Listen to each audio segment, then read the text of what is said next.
these 14 point, you know, ceasefire that I'm reading here, the SDF commits to expelling all non-Syrian leaders and members of the PKK, I mean, and then trying to fight ISIS, which is a big threat, still in Syria, and a lot of fighters are in Raqqa as well. So we are just going to see a tremendous improvement in Syria's. Well, I hope.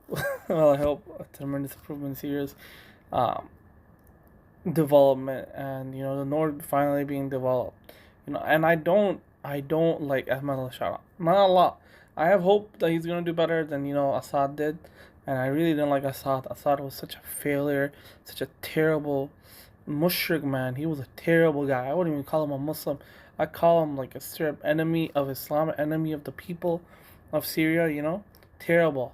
He was a terrible Alawite leader, terrible person, and I'm glad he's gone. But we're left with Ahmed Al Shara to fill the vacuum that was left. And the rebels won at the end of the day, and SDF played a big part in that. They helped fight ISIS, they helped fight Assad. I won't say Assad as much. I will say yeah, they fought ISIS, but we'll see, man. We'll see how this goes. It's big development. It's not like something to brush off.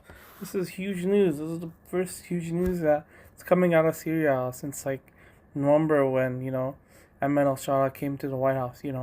So we'll see what happens. I'm hoping and praying that Syria develops a little bit in the next 2 years. But with Iranian tensions right now, it's gonna be interesting to see what happens.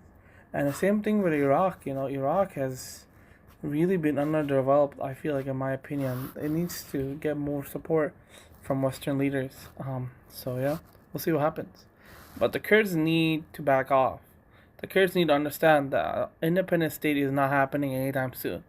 And I do not support, 100%, I do not support an independent state for the Kurds. It's not going to happen. It's not going to happen. An autonomous zone like Iraq is the best possible solution for them.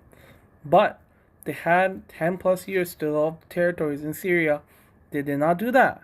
They were lazy. They lazied around, bro. And, get what you deserve at the end of the day.